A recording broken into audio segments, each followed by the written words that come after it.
Hello दोस्तों, वह trust नमस्कार। मैं दीवान सिंह। अभी हमारी सुप्रीम कोर्ट में सुनवाई होने वाली है और रेस्पोंडेंट नंबर 5 ये जो जेडी शर्मा जी हैं, ये इम्प्लीडर हैं।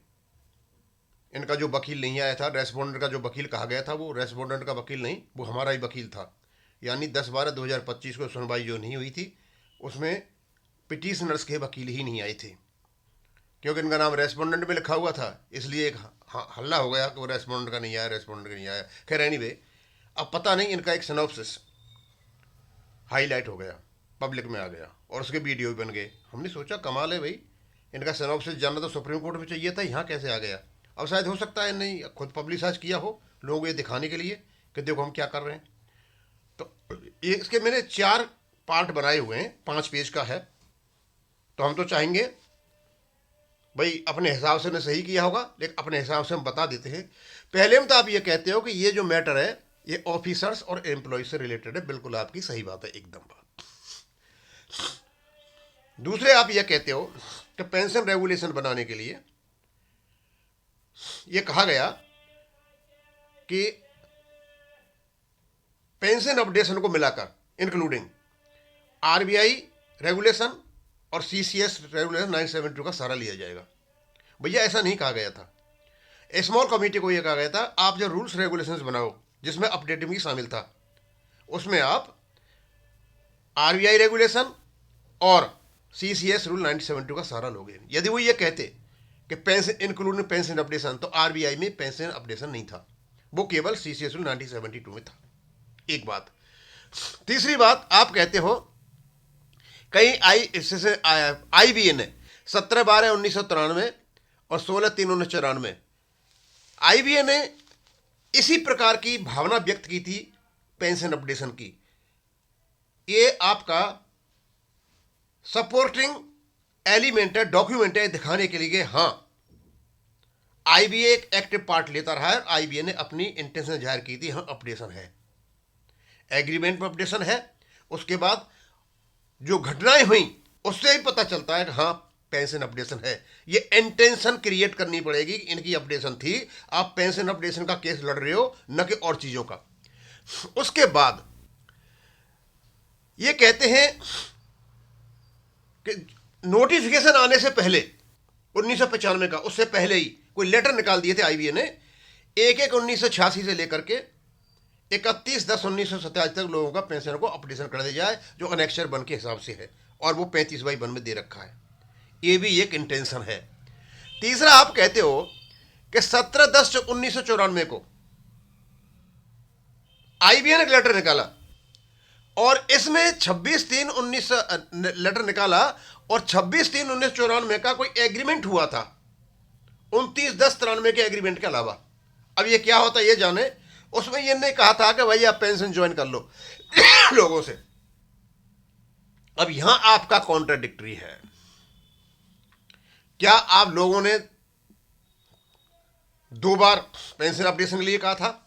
यहां ये 17/10/1994 में आईबीए कहता है और यहां आपका रेगुलेशन कहता है कि रेगुलेशन नोटिफाइड होने के 120 दिन बाद तक आप अप्लाई कर सकते हो मेंबर बनने के लिए। और जैसे ही आप ये बात कहोगे, नीचे वाली बात नहीं कहोगे, तो आपके सामने वकील दूसरा बैठा हुआ कॉन्ट्रैक्ट करेगा कि ये झूठ बोल रहे हैं। और आपको जरूरत भी क्या है कि आईबीए को, आईबीए नॉन स्टेटरी बॉडी है, नॉन रेगुलेटरी बॉडी है। आप उनका जो भी आईबीए काम कर रहा है उसको ये तो कह सकते हो कि आईबीए ने ये किया एक सपोर्ट में, लेकिन जो रेगुलेशन में जो लिखा हुआ उसको आप कैसे काउंटर करोगे? इन सारी चीजों को लेकर के हम तो यही चाहेंगे आपसे कि अभी जिस इफेक्टिव तरीके से ये बनना चाहिए था उससे नहीं बना है।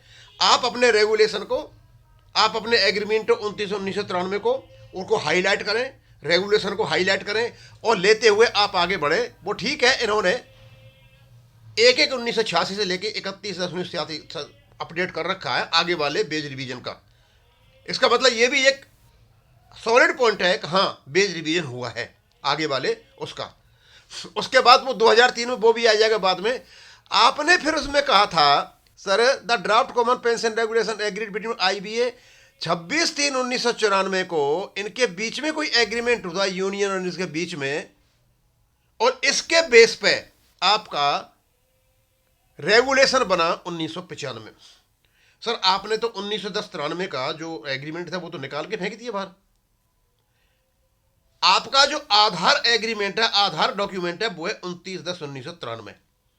जब वो बन गया था तो उसके बाद इसको ड्राफ्ट के रूप में सर्कुलेट किया गया था। उसी को और कोई परेशानी हो तो बताएं। उस परेशानी में जब आपका ये सब कुछ बन गया था, लोगों ने ये जोड़ दिया था कि on the RBI lines. RBI line तो कोई अप्लीकेशन था ही नहीं, लेकिन जोड़ दिया था, वो आ गया था। अब ये समझ में नहीं आ रहा है कि आपका रेगुलेशन 1995 29/10/1993 के आधार पर बना है कि आप कहते हो 26/3/1994 के आधार पर बना है, जो रिवाइज ड्राफ्ट आया था उसके बेस पर बना है। भाई हमको तो यही बताया गया है कि आपका जो आधार डॉक्यूमेंट है, जो बेस डॉक्यूमेंट है, वो है आपका 29/10/1993। उसके बाद में जितने भी अमेंडमेंट हो, कितने वो अमेंडेड थे सारे के सारे, लेकिन आधार वो है। लेकिन आप कहते हो कि 26/3/1994 के आधार पर आपका ये 1995 बना। आप यहां मार खा जाओगे। सामने वाला जो वकील बैठा हुआ है कोई कटोरे बेचने नहीं आया हुआ है, वो सीधे ही कहेगा नो, 26/3/1994 में कुछ ड्राफ्ट निकाला था, उसमें अमेंड हो गया था। इसका बेस डॉक्यूमेंट है 29/10/1993। इसको प्लीज बदलिए। आप इसी चीज को लेकर के जब आगे चलते हो, the regulation 35.1 provide for pension updation.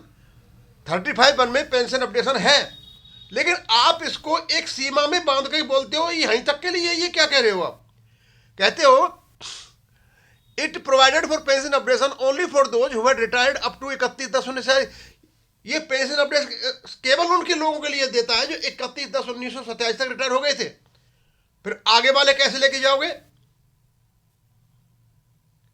अरे सर आपका जो रेगुलेशन 1995 में जो आया था, ये सारी चीज चल रही थी उस समय, आपका शायद 5th बेस सेटलमेंट आया था, जो 87 से लेके 92 तक, 87 से लेके 92 तक का जो बेस सेटलमेंट हुआ था, उसके जो फायदे थे पीछे वालों को दे दिए गए थे। बस इसमें इतना सा यही है, और तो कुछ है नहीं।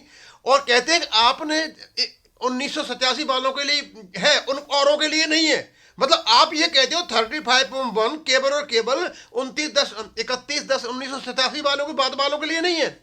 और फिर कहते हैं taken peace next day revision yet to finalise over